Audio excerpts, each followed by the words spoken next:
আসসালামু আলাইকুম। শুভ নববর্ষ। এই নববর্ষের মধ্যে আমরা কোথায় গেলাম দেখেন। এই যে আমি, আমার ছোট ছেলে, আমার মেয়ে, ৩ জনে আমরা বনশ্রী কিডনি ল্যান্ড আছে বাচ্চাদের জন্য, এখানে ১৫০ টাকা থেকে ২০০ টাকায় টিকিট দিয়ে বাচ্চাদের ১০টা পর্যন্ত, ৩টা থেকে রাত 10টা পর্যন্ত রাখে।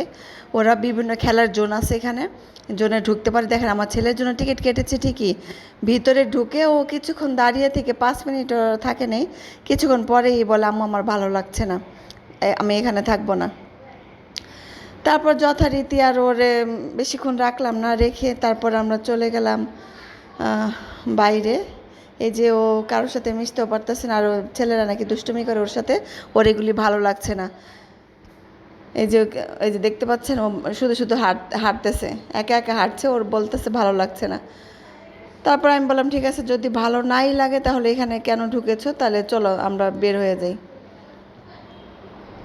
তো আপনাদের যাদের বাচ্চা ছোট আছে, যারা মার্কেট করতে চান, তারা বনশ্রী এখানে কিডল্যান্ডে বা আরেকটা আছে ফুড ফানটোপিয়া, ওইখানেও রেখে যেতে পারেন। তারপর চলে আসছি আমরা মোমো খেতে। যে মোমো আর দোসা, ছোলা বাটুরে নিয়েছিলাম।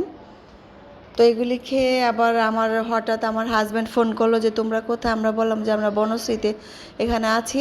তো আমার হাজব্যান্ড, আমার ছেলেও বড় ছেলেটাও জয়েন হয়েছে আমাদের সাথে। তারপর চলে গেলাম আমরা একটা রেস্টুরেন্টে, যে এটা নতুন হয়েছে রেস্টুরেন্টে বনশ্রীতেই। তো যাই হোক, সর্ষে সর্ষে কী বলে এটাকে, সর্ষে বিরিয়ানি দিয়েছিল ওদের, ওরা খেয়েছে। ওরা শুধু আমার হাজব্যান্ড আর আমার বড় মেয়ে খেয়েছে। তো আমি আর আমার ছেলে সালাদ খেয়েছিলাম, আমরা খাইনি, আমাদের পেট ভরা হাউসফুল ছিল।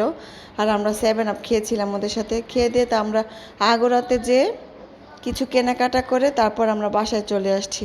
আমার ব্লগটি ভালো লাগলে আপনারা একটু কমেন্ট করবেন, আমার সাথে থাকবেন। আল্লাহ হাফেজ।